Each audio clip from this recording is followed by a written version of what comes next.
இங்க விஜய் அங்க இருக்க காவேரி பின்னாடியே ஃபாலோ பண்ணி போய் அவங்க ஃபேமிலி எங்க தங்கியிருக்காங்கன்ற விஷயத்த இங்க கண்டுபிடிச்சிடுறாங்க. அப்பாடா! என் மகாராணி தங்கியிருக்க இடத்த நான் கண்டுபிடிச்சுட்டேன். இதுக்கப்புறம் நான் பார்த்துக்கிறேன். ரொம்ப சந்தோஷப்படுறாங்க எங்க விஜயும். ஆட்டோவிலேயே பின்னாடி வந்த விஜய் கண்டுபிடிச்ச விஷயத்த எங்க தாத்தா கிட்ட ஃபோன் பண்ணி சொல்ல, "அப்படியாப்பா! இவ்ளோ தூரத்துல போய் வீடு எடுத்திருக்காங்களான்னு?" தாத்தா கேட்க, "ஆமா தாத்தா. ஆனா இன்னொரு விஷயம் என்ன தெரியுமான்னு?" சொல்லி கேட்குறாங்க. "என்னப்பா விஜய்ன்னு?" சொல்லி கேட்க, "நானும் பக்கத்திலேயே இங்க வீடு எடுக்கலான்னு முடிவெடுக்கிறேன்" அப்படின்னு சொல்றாங்க. "ஏன்டா என்னாச்சு திடீர்னு?" சொல்லி கேட்க, "தாத்தா நீங்களும் வேணா என் கூட வந்து இருங்கன்னு" சொல்ல, "இல்லப்பா விஜய் நாங்க இங்கேயே இருக்கோம். நீ எப்படியாவது அங்க வீடு எடுத்து தங்கினாலும் சரி எனக்கு எந்த பிரச்சனையும் இல்ல. ஆனா அங்க இருக்க காவேரியுடைய மனச மாத்தணும். அந்த காவேரி குடும்பத்துல இருக்கவங்களுடைய மனசையும் மாத்தணும்ல. அதுக்கான முயற்சிய நீ எடு. அதுக்கு நீ அவங்க பக்கத்துல வீடு எடுத்தா தான் சரியா இருக்கும்னு" சொல்லவும் செய்றாங்க.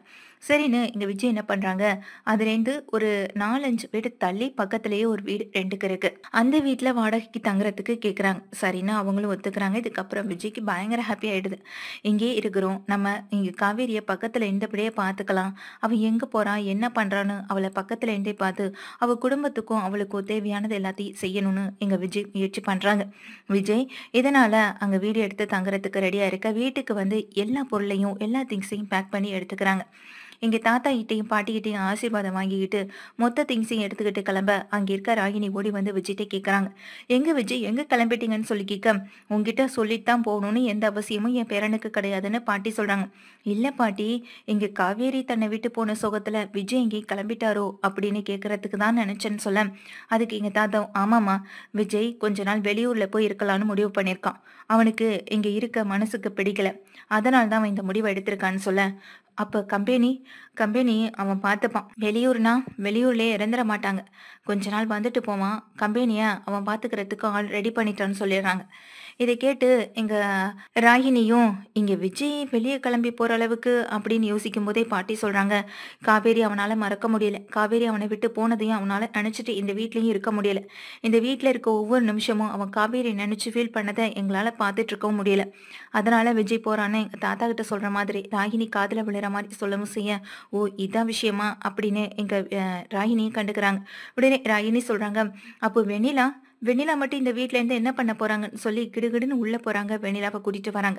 "ஆமா, நீயும் விஜய் கூட தான் போக போற. வா" அப்படின்னு கைய பிடிச்சு கூட்டிட்டு வரேன். விஜய் பக்கத்துல வந்து நிக்கிறாங்க. "எங்க விஜய் கிளம்பிட்டீங்க? நம்ம 2 பேரும் எங்கேயும் வெளியூர் போறோமான்னு?" எங்க வெண்ணிலா கேட்க, "அதெல்லாம் ஒண்ணும் இல்ல வெண்ணிலா. நீங்க தான் இருக்க போற. நான் தான் வேலை விஷயமா வெளியூர் போறேன். போயிட்டு வரதுக்கு இன்னும் கொஞ்ச நாள் ஆகும்" அப்படின்னு சொல்றாங்க. "அது வரைக்கும் நான் இப்ப இங்க எப்படி இருக்க முடியும்? நீங்க இல்லாம என்னால இருக்க முடியாது விஜய். நானும் உங்க கூட வரேன்னு" வெண்ணிலா அடம்பிடிக்க, அவன் தான் சொல்றான்ல, ஏற்கனவே காவேரி அவனை விட்டு போன கவலையில அவன் இருந்துகிட்டு இருக்கான். இதுல நீ வேற இடையில தொந்தரவு பண்ணிட்டு இருக்க. உன்னை இந்த வீட்ல இருக்க வச்சதே உன் மேல இறக்கப்பட்டு தான். மத்தபடி உன் மேல இருக்க அந்த பழைய காதல் எல்லாம் இங்க விஜய்க்கு இல்ல. விஜய்க்கு கல்யாணம் ஆயிடுச்சு. விஜய்க்குன்னு ஒருத்தி இருக்கா. அவ தான் இங்க எல்லாருமே. என்னதான் இங்க விஜய் விட்டு அவ பிரிஞ்சிருந்தாலும் விஜயால அவளை மறக்க முடியாது. அவ கூட ஒண்ணா சேர்ந்து குடும்பம் நடத்தியிருக்கான். தயவு செஞ்சு என் பேரன் விஜய் கிட்ட இந்த மாதிரி பேசாத அப்படின்னு சொல்லிடுறாங்க. தாத்தாவும், "என்னம்மா நீ இப்படி அவசரப்பட்டு வெண்ணிலாவை கூட்டிட்டு வரேன். முதல்ல உள்ள கூட்டிட்டு போ" அப்படின்னு தாத்தா ராகினி அதட்ட, "இல்ல தாத்தா" அப்படின்னு சொல்ல வரும்போதே, "சொல்றேன்லம்மா உள்ள கூட்டிட்டு போ" அப்படின்னு ஒரே அதட்டு தான் தாத்தா அதட்டிடுறாங்க. ராகினியும் உள்ள கூட்டிட்டு போக, "இங்க பார்ப்பா விஜய், உன்னை சுத்தி எல்லாரும் என்னென்ன நினைக்கிறாங்கன்றது எனக்கு நல்லாவே தெரியுது. முக்கியமா இந்த ராகினி, பசுபதி, அன்பரசன்னு எல்லாரும் உனக்கு எதிராக தான் இருக்காங்க. ஆனா அவங்க பேசுறதுக்கோ அவங்க செய்யற இந்த செயலுக்கெல்லாம் நீ வருத்தப்பட்டு இருக்காம தூக்கி போட்டுட்டு நீ உன் வேலையை மட்டும் பாருப்பா" அப்படின்னு சொல்றாங்க. "சரி தாத்தா, நான் கிளம்புறேன். பத்திரமா இருங்க. நான் கால் பண்றேன்னு" சொல்லிட்டு எங்க விஜய் அங்கேருந்து கிளம்பிடுறாங்க. விஜய் இப்படி தனியா பேக் பண்ணிட்டு போறத பார்த்த ஒரு பக்கம் இங்க ராகினிக்கு சந்தோஷமா இருந்தாலும் இன்னொரு பக்கம் வெண்ணிலாவை விட்டுட்டு போறாரே அப்படின்னு நினைச்சு வருத்தப்படவும் செய்றாங்க. "உனக்கு அறிவே இல்லையா கொஞ்சம் கூட? அவன் வெளியூர் கிளம்புற நேரத்துல வெண்ணிலாவை கூட்டிட்டு வந்து நிக்கிறேன்" அப்படின்னு பாட்டி திட்டவும் செய்றாங்க. பாட்டி திட்டத்தையும் காதுல வாங்கிக்கிட்டு எதுவுமே பேச முடியாம ராகினி நின்னுட்டே இருக்காங்க. இங்க விஜயும் கிளம்பி போயிடுறாங்க. அங்க காவேரி வீட்டுக்கும் பக்கத்துல இருக்க வீட்லயே குடியிருக்கவும் செய்றாங்க. இங்க ஒவ்வொரு நாளும் காவேரியை பார்த்துக்கிட்டே இருக்கிற மாதிரியான ஒரு ஃபிளாட்ல தான் அவங்க இருக்காங்க. காவேரி இருக்கிற இடம் எங்க விஜய்க்கு நல்லாவே தெரியுது. அதே போல எங்க விஜய் வந்து காவேரியை பார்த்துக்கிட்டே இருக்கணும். காவேரிக்கு தேவையான அனைத்தையும் செய்யணும். இதுதான் அவங்களோட எண்ணமாவும் இருக்கு. அங்கேருந்து இங்க ஆஃபீஸ் போறதுக்கான எல்லா ஏற்பாடையும் பண்றாங்க. ஆனா தன்னுடைய கார் இல்லாம வேற ஒரு காரை தான் அவங்க எடுத்திருக்காங்க. தன்னுடைய கார்னா கண்டிப்பா அந்த ஃபேமிலியில இருக்கவங்க கண்டுபிடிச்சிருவாங்கன்னு விஜய்க்கு நல்லாவே தெரியும். இதுக்கு இடையில எங்க வீட்ல இருக்க காவேரி அவங்க ஃபேமிலின்னு எல்லாரும் ரொம்ப சந்தோஷப்படுறாங்க. அப்புறம் குமரன் கைக்கு இப்ப பணமும் வந்து சேர்ந்திருக்கு. அவங்க கதாநாயகன்ல ஷோல ஜெயிச்சதுக்கு பணம் வந்து சேர்ந்தது மட்டும் இல்லாம நிறைய ஆஃபர் அவங்களுக்கு வந்துட்டே இருக்கு. முக்கியமா அடுத்தடுத்த சீரியல்கள்ல இவங்களை கதாநாயகனா நடிக்க வைக்கிறதுக்கு புக் பண்ணவும் செய்றாங்க. இதை நினைச்சு வீட்ல இருக்க எல்லாரும் சந்தோஷப்பட செஞ்சாலும் கங்காவுக்கு மட்டும் ஒரு விதமான எண்ணம் வந்து ஓடிக்கிட்டே இருக்கு. எங்க இவர் பெரிய ஆள் ஆயிட்டான்னா நம்ம கிட்ட முன்ன மாதிரி இருப்பாரா இல்லையான்னு, அதே போல மத்த பொண்ணுங்க கூட பேச பழக ஆரம்பிச்சிட்டான்னா தன்னை பிடிக்காம போயிடுமோன்ற ஒரு எண்ணமும் அவங்களுக்குள்ள வர செய்யுது. இதை வந்து நேரடியாவே கேட்கவும் செய்றாங்க. இதுக்கு குமரனும், என்ன கங்கா என்ன போய் இப்படி நினைச்சிட்டேன்? என்னைக்குமே நான் உனக்கு மட்டும்தான், நீ எனக்கு மட்டும்தான். நம்ம 2 பேரும் பிரியாம சந்தோஷமா கடைசி வரைக்கும் வாழதான் போறோம். அதை நினைச்சு கவலைப்படாத கங்கா அப்படின்னு சொல்றாங்க. இல்லைங்க அப்படின்னு சொல்லும்போது, எனக்கு புரியுது, உன் இடத்துல இருந்து பார்க்கும்போது எந்த பொண்ணுக்கா இருந்தாலும் கஷ்டம் இருக்க தான் செய்யும். உன்னால என்னை விட்டு கொடுக்க முடியாதுன்னு நினைக்கிறப்பவே எனக்கு எவ்வளவு சந்தோஷமா இருக்கு தெரியுமா? உன்னுடைய இந்த அன்பு எனக்கு கிடைக்கணும்னு தானே நான் இத்தனை வருஷமா எங்கிக்கிட்டு இருந்தேன். அது இப்ப கிடைக்குது, அதை நான் அனுபவிக்கிறேன். இது எனக்கு எவ்வளவு சந்தோஷத்தை கொடுக்குது தெரியுமான்னு குமரன் சொல்ல, கங்கா ஓடி வந்து அடிக்கவும் செய்ய கங்காவை இருக்க அணைச்சு பிடிச்சுக்கிறாங்க குமரனும். இதுக்கப்புறம் இல்லை, எப்போதுமே உன்னை விட்டு கொடுக்க மாட்டேன், உன்னை விட்டு பிரிய மாட்டேன், போதுமா அப்படின்னு இங்க கங்கா தலையில சத்தியமும் பண்ண செய்ய கங்காவுக்கு அப்பதான் மனசுக்கு நிம்மதியாவும் இருக்கு. என்னங்க அதே போல காவேரியுடைய வாழ்க்கை, காவேரிக்கு என்னங்க பண்ண போறோம்னு சொல்லி கேட்க, அதை பத்தி யோசிக்கலாம். அவதான் அந்த வாழ்க்கை வேணான்னு வந்துட்டால, இங்க அத்தைக்கும் தான் விஜய் கூட சேர்ந்து வாழ்றதுல விருப்பம் இல்லைல்ல, நம்ம காவேரிக்குன்னு வேற வாழ்க்கையை ரெடி பண்ணுவோம் அப்படின்னு சொல்றாங்க. கங்காவும் அதுக்கு காவேரி சம்மதிப்பாளான ஒரு சந்தேகம் உங்களுக்குள்ள இருக்கதான் செய்யுது. விடு கங்கா, நம்ம பாத்துக்கலான்னு பேசிக்கிட்டு இருக்காங்க. அங்க வீட்டுல இருக்க விஜய் எட்டி எட்டி பாக்குறாங்க.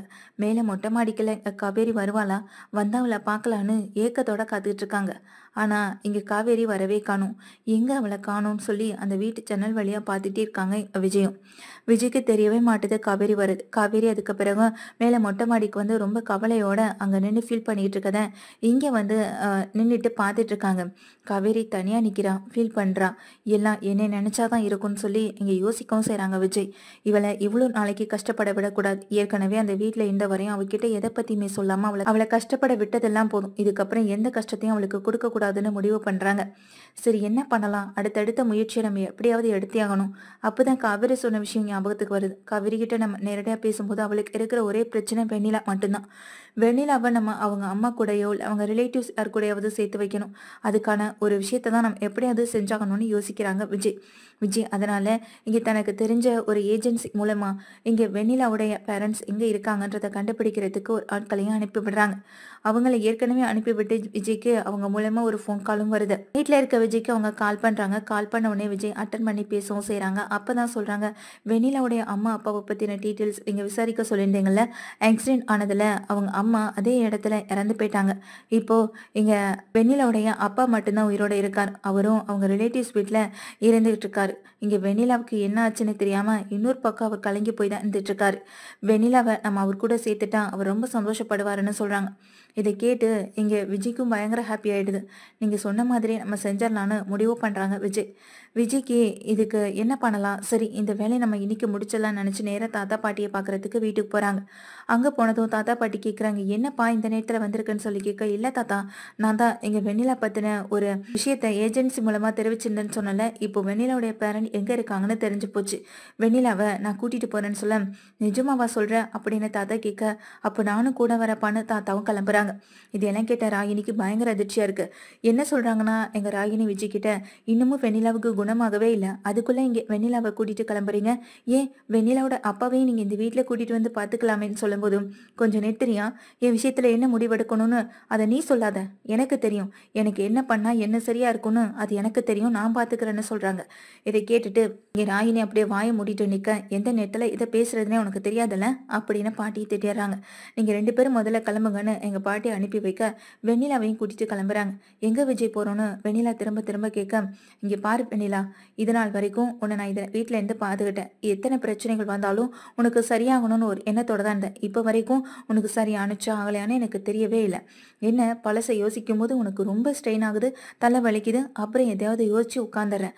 ஆனா எல்லா விஷயங்களையும் நல்லா தான் பேசுறேன், நல்ல மாதிரியா தான் நடந்துக்கிறேன். ஆனா காவேரி விஷயத்துல நீ நடந்துகிட்டது இப்ப வரைக்கும் எனக்கு மேல கோவத்தை மட்டும்தான் கொடுத்துட்டு இருக்கு. இப்ப எங்க போறோன்னு கேட்டு இருந்தால, எங்க போறேன்னு தெரியுமா, உன் பேரண்ட், அதான் உங்க அப்பா மட்டும் இருக்கார், உங்க அப்பா கிட்ட உன்னை ஒப்படைக்கிறதுக்காக தான் நான் போயிட்டு இருக்கேன்னு சொல்ல, இதை கேட்ட வெண்ணிலா அதிர்ச்சியாகிறாங்க. காரை நிறுத்துங்க விஜய், என்னால உங்களை விட்டு போக முடியாது, உங்களை விட்டு நான் ஒரு நாளும் பிரிய மாட்டேன்னு சொல்லி இங்க அடம் படைக்கிறாங்க. இங்க பாரு வெண்ணிலா, அமைதியா உட்காந்துரு, இன்னும் கொஞ்ச நேரத்துல ரீச் ஆயிடுவோம்னு சொல்லும்போது எங்க தாத்தா சொல்றாங்க, இங்க பாருமா வெண்ணிலா, நீ என்ன இப்போ எப்படி புரிஞ்சுக்கிட்டேன்னு தெரியல, ஆனா இங்க உனக்கு நினைவுகள் எல்லாம் திரும்பி வந்த பிறகு விஜய் வாழ்க்கையில நடந்த விஷயம் உனக்கு வந்து ஒரு பெரிய ஒரு சோகத்தை கொடுக்கலாம், காயத்தை கொடுக்கலாம். ஆனா அதுக்காக விஜய் உன் கூட வந்து வாழ்ந்துருவான்னு ஒரு எண்ணத்தோட மட்டும் இருக்கக்கூடாது. நடக்கிற நிலைமையை புரிஞ்சு நீ ஏன் ஒதுங்கிக்கிறது உனக்கு ஒரு மிகப்பெரிய நல்லதுன்னு சொல்றாங்க தாத்தா. அதெல்லாம் காதுல வாங்காம வெண்ணிலா வந்துட்டு ரொம்ப ஃபீல் பண்ணி அழுதுட்டே இருக்காங்க. இங்கே தாத்தாவும் விஜயும் ஒரு இடத்துல போய் நிறுத்துறாங்க. அங்க வெண்ணிலாவையும் கூட்டிட்டு போறாங்க உள்ள. அங்க போனா அவங்க அப்பா, உங்க அப்பாவுடைய சொந்தக்கார ரிலேட்டிவ்ஸ், அவங்க தங்கச்சி, தங்கச்சி வீட்டுக்காரன்னு இப்படி எல்லாரும் இருக்காங்க. இதை பார்த்ததும் அதிர்ச்சியில வெண்ணிலாவுக்கு ஒண்ணுமே புரியல. அப்போதான் அவங்க அப்பா வெண்ணிலாவை பார்த்து சந்தோஷப்பட, இங்க வெண்ணிலா பக்கத்துல வந்து உட்காந்து அப்பா அப்படிங்கிறாங்க. இங்கே தன்னுடைய அப்பாவை பார்த்த அதிர்ச்சியில வெண்ணிலா மீள முடியாம இப்படிப்பட்ட ஒரு விஷயத்த பத்தி பேசின உடனேயே விஜிக்கு சந்தேகம் வருது. எந்த விஷயமும் ஞாபகம் இல்லை, இங்க நடந்த விஷயம் என்ன தவிர வேற எதுவுமே ஞாபகம் இல்லைன்னு சொன்னாங்க. ஆனா இப்போ தன்னுடைய அப்பாவை கரெக்டா ஞாபகம் வச்சு பேசுறானா, அப்போ இவளுக்கு எல்லாமே ஞாபகம் வந்துடுச்சுன்னு தானே அர்த்தம் அப்படின்னு நினைக்கிறாங்க எங்க விஜயும். விஜய்க்கு ஏற்கனவே அவங்க அப்பாவை பத்தி அதாவது கேட்கும்போது அப்பெல்லாம் எதை பத்தி யோசிச்சாலும் மயங்கி விழுந்த வெண்ணிலா இப்ப தான் அப்பாவை பார்த்ததும் இதுதான் தான் அப்பான்னு நினைச்சு பேசுற வெண்ணிலாவா இதுன்னு அதிர்ச்சியில நிக்கிறாங்க. அப்போ இத்தனை நாள் அவ இந்த வீட்டுல என்கிட்ட நாடகம் போட்டுக்கிட்டு இருந்தாளான்ற ஒரு எண்ணமும் எங்க விஜய்க்கு தோணவும் செய்யுது.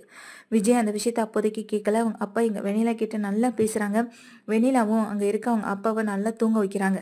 வச்சுட்டு வெளியே வர வெண்ணிலாவை பார்த்து விஜய் கேட்குறாங்க, உண்மையை சொல்லு, ஏற்கனவே இவரை உனக்கு தெரியும் தானே அப்படின்னு சொல்ல வெண்ணிலாவுக்கு பேச்சு மூச்சுன்னு எதுவுமே வரல. இங்கே திரும்ப திரும்ப கேட்குறப்போ இதுக்கப்புறம் இந்த விஷயத்த எதுக்கு நான் மறைக்கணும்? வெண்ணிலா சொல்றாங்க, எனக்கு எல்லாமே ஞாபகம் வந்துடுச்சு தான் விஜய் அப்படின்னு சொன்னதும் இதை கேட்ட விஜய்க்கு பயங்கர அதிர்ச்சியா இருக்கு. அப்புறம் எதுக்காக இத்தனை நாள் அந்த வீட்டில் எதையுமே சொல்லாம மறைச்சிட்டு இருந்த அப்படின்னு கேட்க, அதுக்கு வெண்ணிலா சொல்றாங்க, உன்னை யார்கிட்டையும் விட்டு கொடுத்துடக்கூடாதுன்ற ஒரு எண்ணம் தான். இத்தனை நாள் அமைதியா இருந்ததும் அதுக்காக தான். காவேரி உன்னை விட்டு போயிட்டான், இதுக்கப்புறம் அந்த வீட்டில் நான் தான் உன் கூட சேர்ந்து வாழணுன்ற ஒரு எண்ணமும் வந்துச்சு. முதல்ல காவேரி இடத்த நிரப்பணும், அதுக்கு முதல்ல காவேரி உன் மனசுல இருந்து தூக்கணும், இது எல்லாமே எனக்குள்ள ஓடிக்கிட்டு இருந்தது அப்படின்னு சொல்றாங்க. இது கேட்டையில நீ எப்பாவை கண்டுபிடிப்ப நான் நினைச்சு கூட பார்க்கவே இல்லைன்னு இங்க வெண்ணிலா சொல்ல இதை கேட்ட விஜய் அதிர்ந்து போய் நிக்கிறாங்க. இங்க பாரு விஜய், என்னால உன்னை மறக்க முடியாது, உன் கூட தான் வாழுவேன் சொல்லி இங்க சத்தியம் பண்ற மாதிரி பேசவும் செய்யறாங்க. ஆனா இது எதையுமே பிடிக்காத விஜய் சொல்றாங்க, எனக்கு ஒரே ஒரு லைஃப், அது என்னுடைய காவேரி மட்டும்தான். காவேரி இல்லாத லைஃப் வேற யாருக்கும் கிடையவும் கிடையாது. கடைசி வரைக்கும் காவேரி கூட மட்டும்தான் வாழ்வேன். அவள் இல்லைனாலும் நினைவுகளோட வாழ்வேனே தவிர சத்தியமா உன்னை கல்யாணம் பண்ணிக்கவே மாட்டேன் அப்படின்னு வெண்ணிலாவை பார்த்து சொல்லவும் செய்யறாங்க. இப்ப நான் இங்க வந்ததே உன்னை கொண்டு வந்து விட்டுட்டு போறதுக்காக தான். மத்தபடி இந்த தொந்தரவை என்னால என் கூடவே கூட்டிட்டு போகவும் முடியாது. தாத்தா பாட்டி சொல்றத அப்பவே நான் கேட்டிருந்தா எனக்கு இந்த பிரச்சனையே வந்திருக்காது. உனக்கு நினைவு திருமணத்துக்கு பிறகு நான் சொன்னா நீ மாறிடுவேன்னு நான் நினைச்சேன். ஆனா உன்னுடைய மனசுல இவ்வளவு பெரிய வடுவா அது மாறும்னு நான் நினைச்சு கூட பார்க்கல. உன்கிட்ட நான் சாரி கேட்கிற தவிர என்கிட்ட வேற எந்த பதிலும் இல்லைன்னு சொல்றாங்க. இதை கேட்டுட்டு இங்க அதிர்ந்து போய் நிக்கிறாங்க இங்க வெண்ணிலாவும். வெண்ணிலாவுக்கு பதில் எதுவும் பேச முடியல.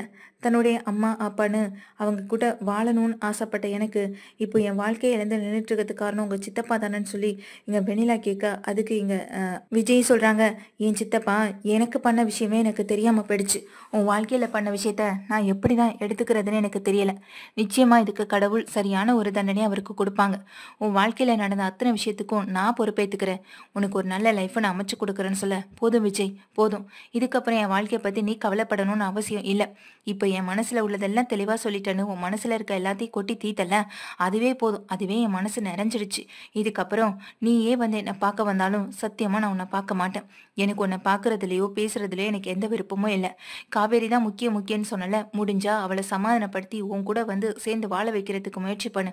அப்படி இல்லைன்னா நான் கொடுக்குற ஒரு டைம் இருக்கு, அந்த டைம்குள்ள எங்க காவேரி உன் வாழ்க்கைக்குள்ள வரலனா நான் உன் வாழ்க்கைக்குள்ள வர வேண்டியிருக்குன்னு வெண்ணிலா சொல்ல, இதை கேட்ட விஜய் அதிர்ந்து போறாங்க. இப்பவே கிளம்பு, உனக்கான டைம் இப்போதுல இருந்து ஸ்டார்ட் ஆயிடுச்சு அப்படின்னு சொல்றாங்க. இதை கேட்ட விஜய் ஒரு நிமிஷம் கூட தாமதிக்கவே இல்லை.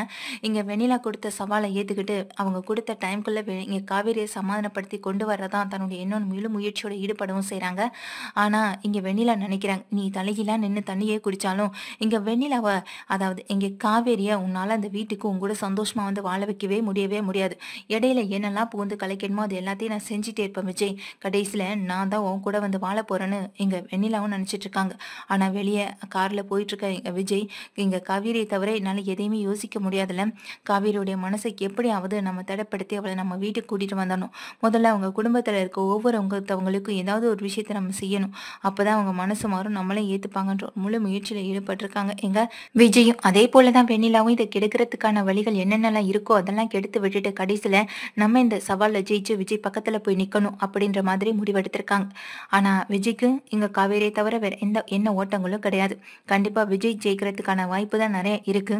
ஏன்னா வெண்ணிலாவால குறுக்கு புத்தியோட இந்த விஷயத்துல ஜெயிச்சு முன்னாடி வரவும் முடியாது. அப்படியே வரணும்னு நினைச்சாலும் கடைசியில இங்க காவேரி அதை விட்டு கொடுத்துடவும் மாட்டாங்க.